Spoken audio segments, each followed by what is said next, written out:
Hi, my name's Alicia, and I'm going to be doing a 12-day fast.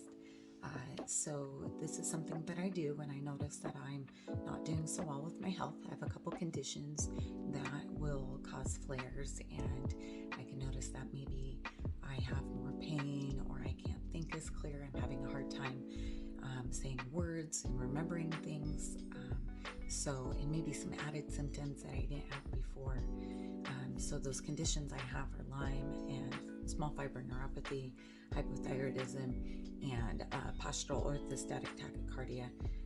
So they tend to kind of come and go in severity depending on stress levels, sleep, my diet, the things I've been exposed to.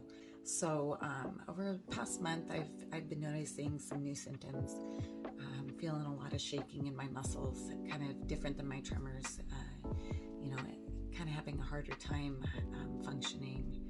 My thinking has slowed down, having a hard time, saying what I need to say. And I've had a lot more pain, so when I'm laying down at night, it's pretty painful. And I've actually been doing really good for about a year. I started treating my Lyme back in January 2020 with microformulas, and that helped a ton. And I went from being bedbound to being able to function. I now run an online store. I am also a real estate agent, and I'm able to go out and have fun and enjoy, life. But again, life isn't perfect, and sometimes we have setbacks. So when I do have those setbacks, I say, okay, this is time for me to give my digestive system a break, and to allow my body to do some healing. When we're eating, our focus typically is digesting that food, using that food to build other things in our body. So when we take that away, then our body is able to slow down and go, okay, I'm going to focus on healing whatever is damaged. And that's typically what we call autophagy. So through autophagy, when you're not eating, just think of it this way: if you're not giving your body building blocks, your body's going to find it somewhere else. So it'll go and find damaged cells, maybe unused, amino acids or whatever the case may be, fat, for example, as well, and sugars. And it'll break it down and it'll use it and build up other brand new things. So typically that's one of the biggest benefits to fasting. And some other really good benefits is if you struggle with blood sugar. I know that I'm kind of borderline there. I would call it more insulin resistance. That's typical with hypothyroidism as well. So if you're doing fasting, even intermittent fasting, you don't even have to do long term, but it can help increase your insulin sensitivity, because when we're constantly bombarding our body with sugar, and eventually, our body says, hey, you're overwhelming me, I'm going to stop listening to you. And so then your body just doesn't respond as well, and then your blood sugar starts to go up because insulin says, you're always shoving sugar at me, so I don't need to do anything. So then that leads to people that have type 2 diabetes. So you really want to keep that in check. So if you notice that your blood sugar is struggling, I really recommend doing intermittent fasting or even long-term fasting. And just a disclaimer, I'm not a physician, I'm not a professional. I do have some medical experience as an EMT, but that does not qualify me for any sort of medical advice. So this is just my opinions, and this does not negate you needing to use a professional medical doctor in order to get advice. So that being said, I also want to address that, fasting, there's some myths about fasting. It slows down your metabolism, and actually it does not. Reducing your caloric intake by 50 to 85%, and what we call dieting, or maybe even starving yourself, that will slow down your metabolism, because it's trying to preserve itself, and it knows it has a little bit of food but not enough for you to function. But when you fast, it actually is going to rev up that metabolism, and it's going to utilize as much as possible all the things in your body in order to get what it needs to keep your brain going, your body functioning, your muscles still alive. You will also experience, when you come out of fasting, there is an increased metabolic rate as well. Typically people will notice the slowdown if they go and decide I'm going to go eat a bunch of food afterwards and then wonder why they gained weight. Well, the thing is your body will adjust to whatever set rate of food you're eating. So if you're taking in less, typically it will slow down to meet that. So then when you start putting more in, then you're going to notice, okay, I'm going to have some weight gain. But a lot of times people see weight gain and they think that's, oh, I'm getting fat. A lot of times that's replenishing your body with, food, and then you're going to have, poop that fills it up as well, and that adds to the weight. You can have water weight gain again. So typically people are going to see on the norm about 5 pounds of weight gain after they stop fasting. That is normal. That does not equal fat. And likewise, when you're losing weight during fasting, a pound a day is possible. Anything more than that, I would question it. It could be water. Typically in the beginning, you're losing, weight from your glycogen stores, glycogen, I can never say it right, stores, but, and then you're going to lose weight from, water, food. Reverses what I just said, you're going to lose all that. So typically a couple days afterwards is when you start to see some real, fat loss, and you can count on that being, actual fat. So that being said, it's really good to calculate what you have, your ability to lose before you go in fasting. You don't want to lose past a point that's healthy for you. So typically what I do is I calculate my weight and my body fat percentage, and I find out what can I actually safely lose. And right now I'm just doing 12 days, which is really not a lot. Right now my weight is at 140.4 pounds. I'm at 26.7% body fat. I'm 5'3". That's just a little high for me. And so what I've calculated and broke it down, and I'll try to share the math that I've done here, but I basically subtract the 26% from my weight, and then I find out, how much fat that actually is and what that converts to pounds. So what I had showed is that I have about 37.5 pounds of body fat.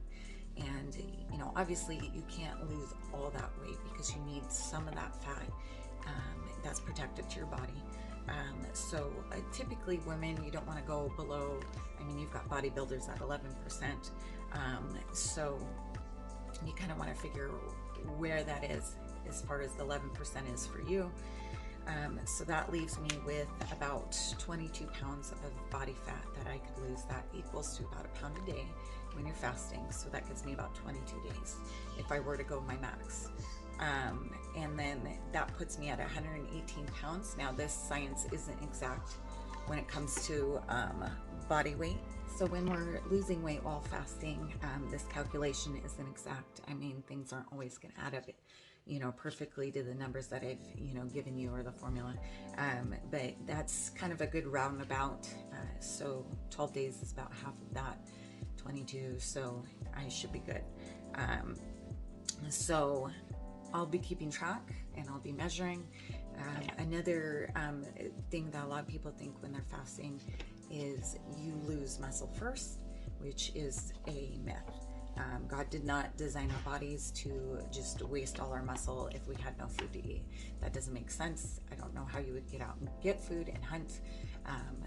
And I've actually fasted for 14 days before at this weight, and I lost a very minimal amount of muscle. And again, with the fat monitors, they can't really tell you how much actual muscle, organ loss, water weight, all those things together. They don't really break it down. So, and what I found then was when I did my 14-day fast the last time, I didn't lose a whole lot of muscle as what it appeared to be. I actually exercised as well. And a lot of people say don't do that while you're fasting. Well, I like to challenge everything. So my little experiment was I was going to go ahead and exercise. That included running on the treadmill, doing some light weights. Try not to go too hard. Obviously, running a marathon is probably not a good idea on an extended fast. There's lots of reasons for that. Typically, we really need to watch our electrolyte balance, our sodium. So when you're sweating, you're creating a loss of electrolytes and sodium. So, and I have a heart condition, so I have to be extra careful. There's lots of people that will go and water fast. I personally do not recommend that, and I won't do it. I don't personally think it's safe. I think, you know, for people that know their bodies and they've done it, right? But I would be super cautious about that, is, you know, just water only or in dry fasting. There's people I've known who have done it and they did great, and that's fine. But I just think that if you don't know your medical conditions, you don't know where your electrolyte levels are at, you haven't had blood work done, I think that that's risky. And so I know where mine sit, and I know that I need about 2,000 milligrams a day of potassium. And I also need salt. Typically, I've done about a teaspoon, and that helps keep a lot of my problems away. So what I'll be doing is I'll be drinking kombucha, and I ferment it. Sometimes I'll ferment it with herbs, but I make sure all the sugar's out of it, and that helps with my electrolytes naturally. And then I also will still take my supplements. So I wouldn't call this a straight out dry fast. Again, with my conditions, I have to be careful. So it also gives my body a really great opportunity to help rebuild and repair when I'm adding in those nutrients that I wouldn't be getting through food. So, what it will be doing is it will be getting rid of all that extra sugar that I have in my body, in my stores, and it will be getting rid of fat, and fat carries toxins. So that's really another really great way to help your body to do better and to recover. Back to muscle and muscle wasting. What it's first going to do is it's going to, instead going to your muscles and taking from that, which a lot of people think happens, it's going to go through your stores, your glycogen stores, or however you say it. And it's going to use all that first. Typically that's about 24 to 48 hours depending on your body and how big your stores are. So after that, you're going to feel pretty bad. Usually first day you're a little cranky, a little hungry. By the second day, you're really feeling it because your body is starting to switch over from using sugar to actually using your own body's energy, and that would be fat. And so, you're also going to start to experience, you know, sodium loss and electrolyte imbalances, and that's where people get what they call the keto flu. Another common thing that I hear from people is that autophagy stops. So if you have a piece of gum, you drink some coffee, maybe you have some tea, and they're worried, is this going to stop my autophagy process? That is not true. If we stopped that process, we would die. So it goes on constantly, every day, all day. Our body has to repair cells, and that's what autophagy is. It's repairing, rebuilding, and using things throughout our bodies to do new things. So without that, then you'd have a bunch of dead stuff laying around, and you therefore would die. So it does not stop. However, it can slow down to a degree. So basically, I put it this way, is whatever you don't put into your body is how much, whatever you're lacking, the greater the amount of that is, the higher the amount of autophagy. Now they say at about 72 hours, it kind of levels out and it doesn't really go higher.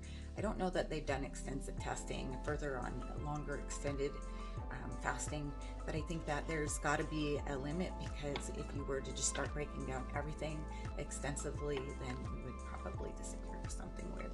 So I would say to expect to get your best benefit at least 72 hours. So that's why a lot of people will do that, do like a 3-day fast or so. I have done quite a few of those, and it feels really good too. It just seems to be that longer term, the longer you go towards that 10-day, 12-day mark, there's some serious healing that goes on. And I'm not sure if that has a lot to do with just your digestive system taking a break for so long or what, but, or maybe it needs time for the inflammation to really go down. Just know, if you have a little bit of coffee, a little bit of tea, whatever you do, if you decide to juice or maybe do smoothies, that it's all you know, beneficial to your body. And I think every little amount counts. They found that people that eat less, you know, through intermittent fasting or longer term fasts, they tend to live longer and have less aging and less damage throughout their body. So that is another really good benefit to fasting. I will go ahead and post my stats, and then every day I will update how I'm feeling, and how the process is going, and what my weight and my fat loss and all that looks like, so that way you can compare and see, okay, you know, what's this look like when we fast? It's kind of a little experiment I like to do, and to kind of show that, hey, when you fast, you're not going to waste away and die. I mean, obviously there's certain people that can't, and it poses an actual risk, but for me, I know my body and I've been through it, so it is definitely something that is beneficial to me. And so hopefully by doing so, I can see some of my negative symptoms I've had lately go away. And so what I'm looking to see go away is the shaking I have with my muscles. I've been kind of having a hard time standing, and it's not quite tremors, but using my muscles, kind of like that feeling you get after a workout. I've been having that quite consistently when I'm, trying to walk or lift something or hold the fork or whatever. And then I would like to see a lot of my pain come down. I think those are the two ones that I'm really concerned about. I've been having issues with my heart as well.